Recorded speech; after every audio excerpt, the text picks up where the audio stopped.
Manjeshwaram police station പരിധിയിലെ പൈവളികയിൽ പുതിയ police station അനുവദിക്കുന്ന കാര്യം പരിഗണനയിലെന്ന് ആഭ്യന്തര വകുപ്പ് മന്ത്രി രമേശ് ചെന്നിത്തല. ഇത് സംബന്ധിച്ച് എ.കെ.എം. അഷ്റഫ് എം.എൽ.എയും രാജ്മോഹൻ ഉണ്ണിത്താൻ എം.പിയും നേരത്തെ ആവശ്യമുന്നയിച്ചതായും Chennithala. Bhima jewellery, press club junction, Kasaragod.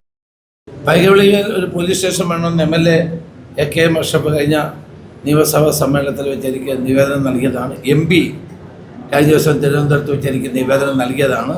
നമ്മൾ പോലീസ് സ്റ്റേഷൻ അനുവദിക്കുന്നത് 2-3 മാനദണ്ഡങ്ങളുണ്ട്. ഒന്ന്, കേസുകളുടെ എണ്ണം, പിന്നെ ഏരിയ, ജനസംഖ്യ, ഇതെല്ലാം നോക്കി വേണം തീരുമാനിക്കാൻ. ഏതായാലും ഇതിനൊരു മുൻഗണന നമ്മൾ കൊടുക്കാൻ തീരുമാനിച്ചിട്ടുണ്ട്. എം.പി. എം.എൽ.എ. എല്ലാവരും ഇത് ആവശ്യപ്പെടുന്നുണ്ട്. പക്ഷെ നമ്മുടെ പ്രശ്നം എന്ന് വെച്ചാൽ ചില മാനദണ്ഡങ്ങളുടെ അടിസ്ഥാനത്തിൽ വേണം തീരുമാനിക്കാൻ. അതുണ്ടോ എന്നുള്ളത് പരിശോധിച്ചിട്ട് തീരുമാനമെടുക്കും. പൈവളികയിൽ ഒരു പോലീസ് സ്റ്റേഷൻ വേണമെന്നുള്ളതിൽ എനിക്ക് അഭിപ്രായ വ്യത്യാസമൊന്നുമില്ല. പക്ഷേ അതിൻ്റെ മറ്റ് കാര്യങ്ങൾ കൂടി പരിശോധിച്ചിട്ട് വേണം ചെയ്യാൻ.